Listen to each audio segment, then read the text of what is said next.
For more, let's cross now to André Loesekrug-Petri of the Joint European Disruptive Initiative. Thanks for joining us here on France 24. Hello, Francois. Great to be here. Environmentalists are denouncing what they see as another rollback of environmental norms. 10 years ago, or even 5 years ago, when there were the Fridays for the Future, the European Union was on a different course. Is it a complete rollback? Well, it is a complete failure of the methodology that has been applied.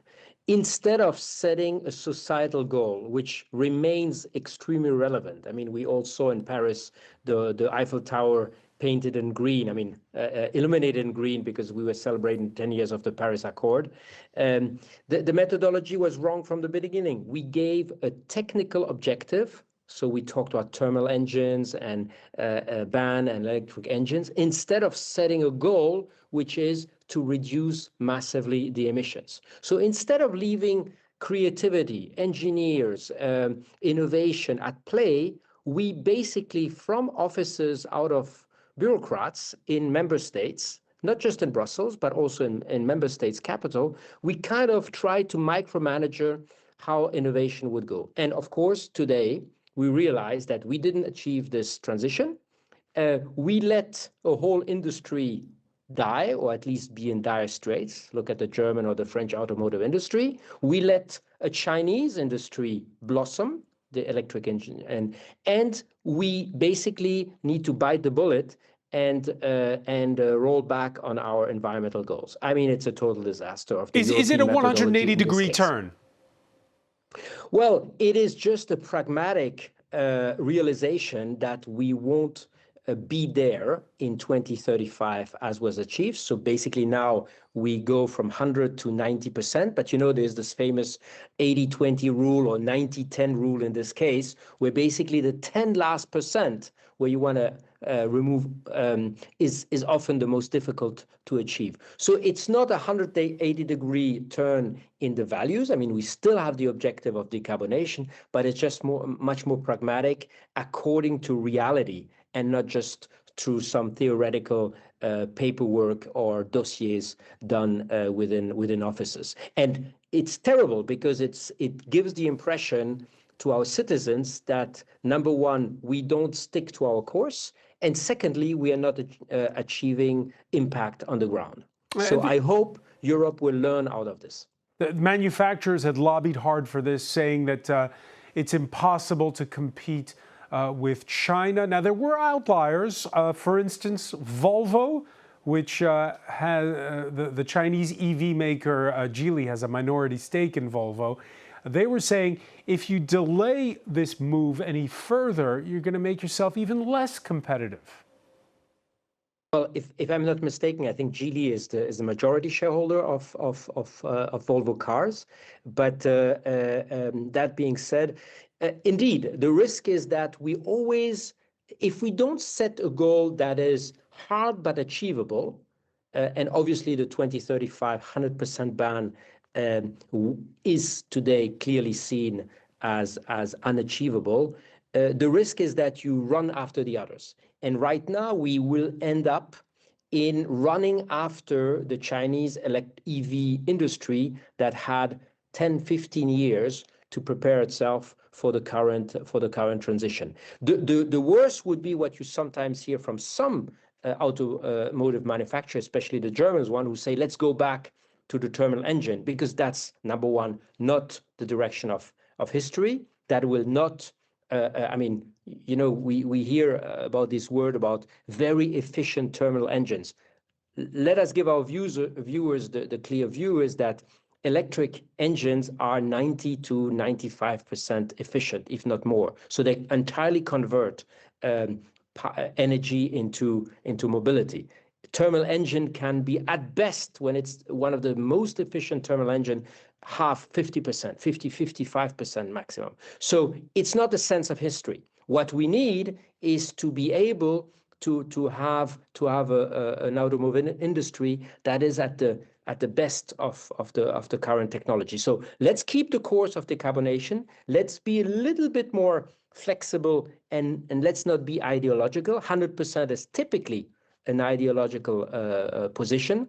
And let's probably build some protections that our industry does not disappear entirely in the next 5 or 10 years. So the United States, under Donald Trump, completely cutting subsidies at the federal level for the move to electric vehicles. What's the right level of support from the states here in Europe?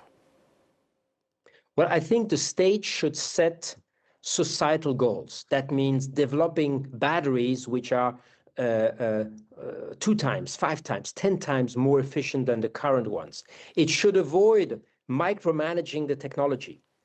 And last but not least, it should have an industrial policy view, but not industrial policy of our fathers and grandfathers that tried to organize everything from a ministry in Paris or in Brussels, but an industrial policy that keeps a strategic eye about where are the strategic industries that we want to keep in Europe. And automotive, giving its role not just in the industry, but for the whole industrial ecosystem is absolutely critical for a lot of other industries like steel, like electrical, like sensors, like electronics.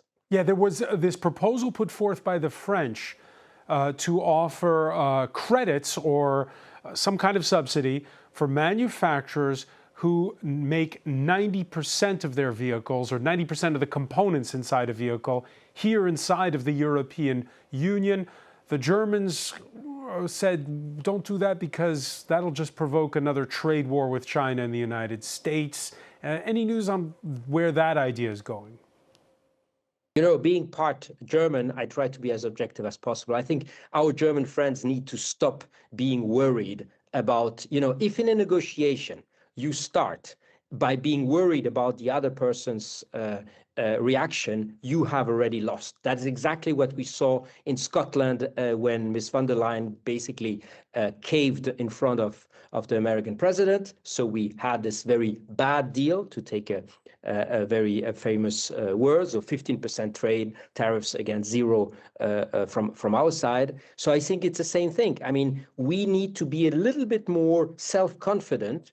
The German industry has been self-confident for the last 60 years, has been one of the best industries in the world. So we need to be not trying to go back to the good old days where the German industry was the best in the world. Just realize that we now have formidable competitors and put all the efforts on innovation and disruptive technology. So the government should also do exactly the opposite what Europe has done in batteries, for example, where we gave industry 6 billion, but without clear targets. What we should say is we give you 6 billion, provided you do batteries which are 2, 3, 5 times better than the best Chinese batteries. That's exactly the opposite what is going on today. We spray subsidies, but without clear goals. What we need is to unleash European innovation power and not try to go back to a world of yesterday that will not come back.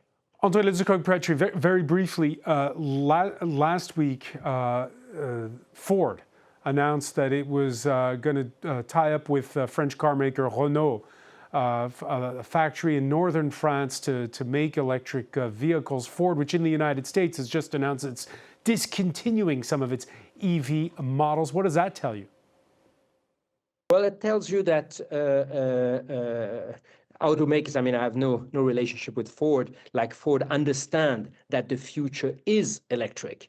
And so, interestingly, and I think it's important to stress that, especially here, Renault has been one of the manufacturers, especially under the helm of the former CEO, Luca Di Meo, to really radically revamp, for example, bringing down the speed of bringing a new model to market to less than a year, which before was only the Chinese that demonstrated this capacity. So I think this is actually a proof that French automakers, European automakers can radically change themselves, and Ford is just trying to tie up with the best in class for these smaller models especially.